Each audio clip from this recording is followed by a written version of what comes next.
going to get some analysis from Joe Siracusa in Melbourne. He's a professor of security and diplomacy at Curtin University. Thanks so much for joining us this news hour. So Antony Blinken is in Indonesia right now. He's also visiting Malaysia and Thailand. Why has the United States chosen these three countries in particular, and what are their ties to both the US and China? Good morning.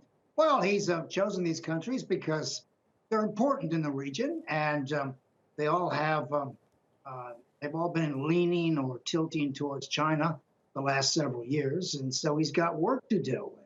What I like about Jakarta is it's just you could drive to KL from there to Malaysia, so you know it's easily located. And so Blinken's got his work cut out. It was President Obama didn't quite pivot to that part of Asia. In fact, he was missing in action. And Donald Trump came along and he gutted the relationship. So, you know, he's trying to restore a little bit of confidence here. And he's got his work cut out for him because all these countries have their own strategic relationships or partnerships with China. So it's an uphill battle. Well, how are they going to win that battle? What's the US got to do here to counter that Chinese influence? And it looks like it's going to have a lot to do with economics and security. Yeah, well, I hope the secretary brought his checkbook with him.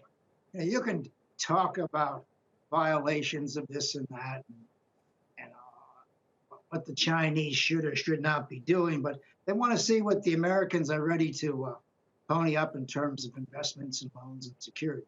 And I listened to Blinken's speech today, and he's promised them some things. But keep in mind, you know, Indonesia is a very large place. It's the largest Muslim nation in the world in terms of population, and it's got about 7 million Chinese there, and about 37 million people in Malaysia, and 22% of China are Chinese, or what we call Sino-Malay. So he's got to be very careful about painting the Chinese with all these problems, because I think there'll be some pushback within the cabinets of these countries as well.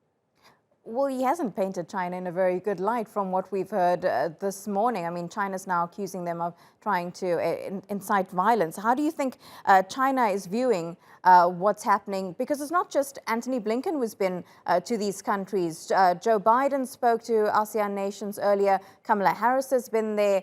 Defense Secretary Lloyd Austin also there. So China must be looking at this and, you know, considering its options right now.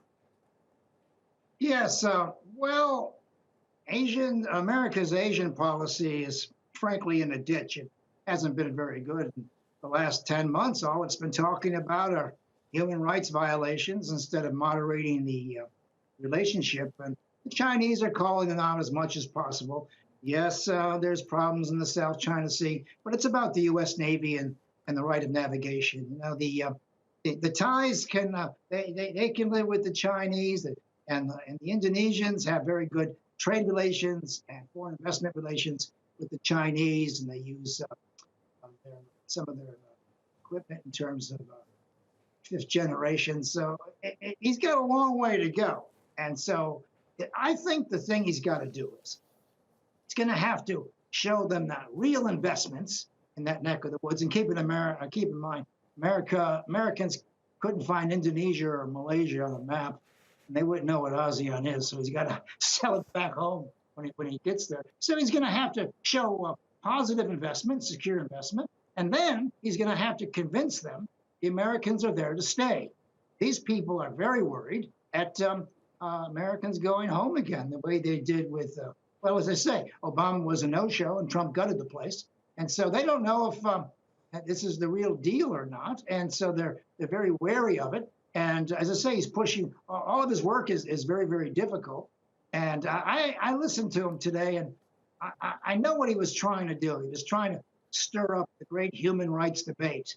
But, you know, they play hardball in Indonesia and Malaysia. They had to fight very hard for their freedom after the Cold War, after the Second World War. I'm not quite sure they're listening to what the president, what this guy is saying. So I think it's a matter of persuading them that the Americans are there for the long haul and that they're going to make some good investments. They're not interested in military confrontation. They're not interested in even when the Indonesians aren't going to let the Americans base anything there. So there's that too. But of course, America has soft power in that neck of the woods. Likes what America does. On the other hand, they have to live with the Chinese, and they don't want to anger them unnecessarily. It seems Washington's got its work cut out for it. Joe Siracusa, thank you so much.